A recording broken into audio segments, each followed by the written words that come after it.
So I'm going to discuss dimensional analysis. And for as many of you who are preparing for external exams like WAEC, NECO, GC, JAMB, and Deribal, I believe this is for you. And for whoever is probably an undergraduate, for as many who are undergraduates as well, who are probably studying courses related to physics or who are doing physics currently, this as well is for you. You understand? So now I want to go into dimensional analysis, but before I do that, I need to inform you. I think I have a question here, but before I solve questions like this, there's a need for me to at least introduce you to what dimensional analysis is all about. So I'll start by telling you, I believe from your concept of unit and measurement, you're familiar with the various units and measurements, you understand? For example, in your SS1, you understand, you did something like fundamental and derived quantities, which is what I'm actually going to call you back to. You understand? So, verbally, I suppose you know, virtually in the world, there are two types of quantities. Is either a quantity is fundamental or it is derived. You understand? So all other types of quantities like scalar, vector, those ones are sub-quantities or they are sub-types. You understand? The major ones are fundamental and derived. You understand? Another name for fundamental is independent. So all of these are what I'm going to at least reintroduce into teaching dimensional analysis. Now, supposing you know, there are three basic fundamental quantities, which are length, mass, and the time. We have some more. We have temperature, amount of substance, luminous intensity, you understand, electric current, and durable. So, but basically, I'm going to focus my teaching on these three here, length, mass, and time. Provided I suppose you know, length is the extent of space, and the SI unit is meter. Mass is the quantity of matter, SI unit is kilogram, time is that to which events can be distinguished with reference to before or after.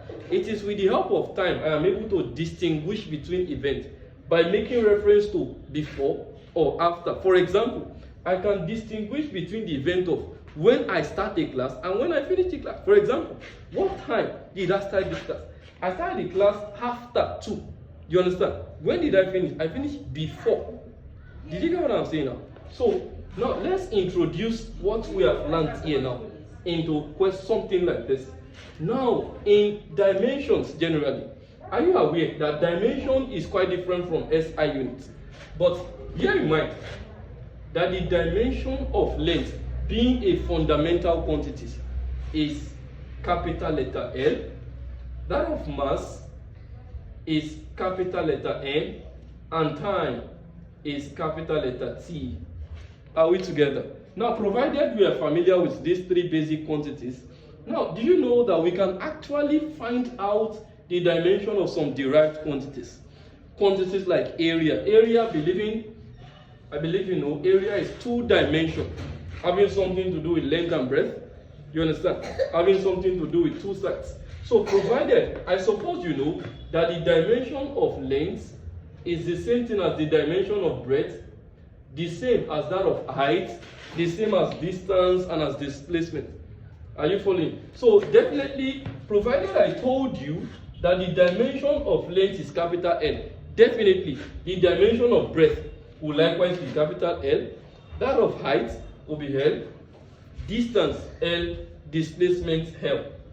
Now, provided I have understood what I am saying here, or you understood what I said here, so definitely the dimension of area becomes length by breadth, and therefore the dimension of this thing here, this is what I'm trying to say, the dimension of area being length times breadth, and its dimension becomes L raised power 1 times L raised power 1, and that becomes L raised power 2. Now, officially, this is what we are supposed to solve, but then I need to at least chip in all those cheap questions here.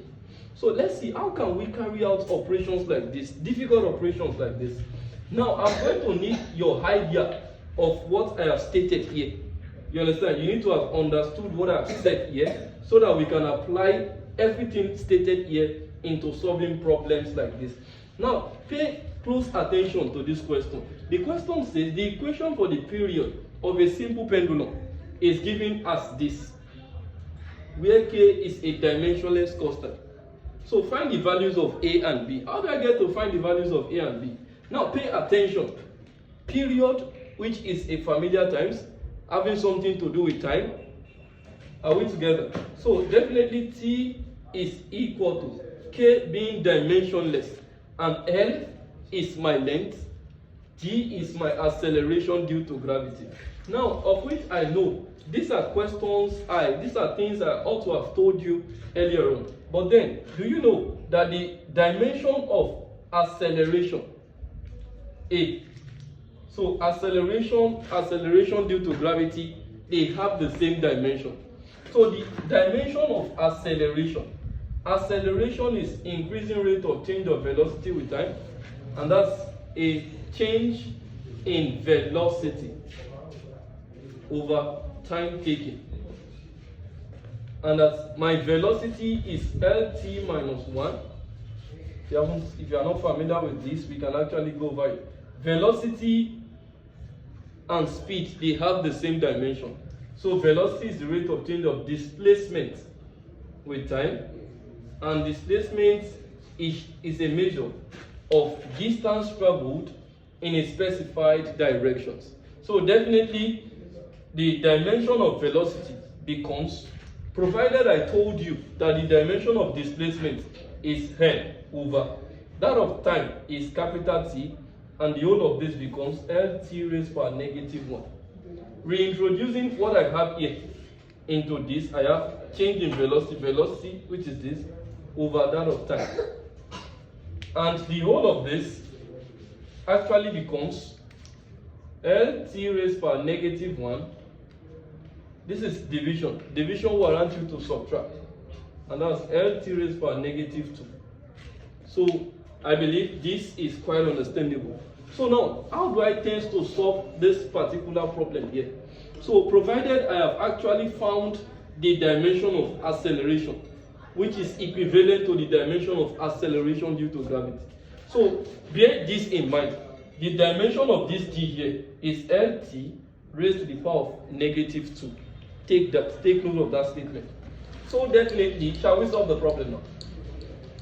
So the problem becomes the dimension of period. You understand? T is equal to, k is dimensionless, it has no dimension. So we disregard the k and let's work with other ones. Length, the dimension of length being capital letter L raised to the power of my a. Then that of acceleration due to gravity being Lt raised to the power of minus 2. Remember, there is a power b there. And this becomes T. I have L here, but let me distribute this first. I have L raised to the power of a. Do you know, are you aware that there is a law in indices that says a raised to the power of x or with power y is the same thing as a raised to the power x y? If I reintroduce this law into this, apply what I have said here to this particular thing here becomes L raised to the power of 1 times this, that's AB. T raised to the power minus 2 times this is a minus 2B. And the whole thing becomes, I have L raised to the power A and I have L raised to the power B. Your ideology of indices.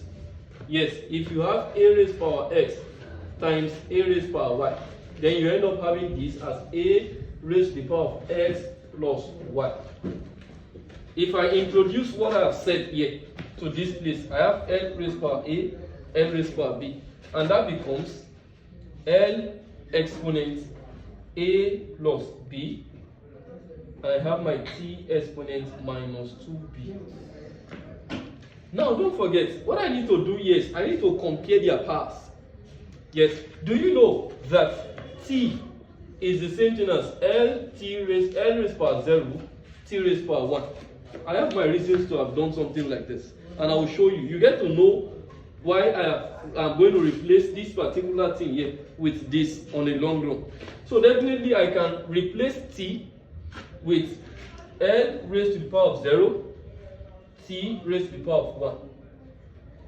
Believing that L raised to the power of 0 is 1. 1 times t will still end up giving me my t. So definitely what I have written here is the same thing as this.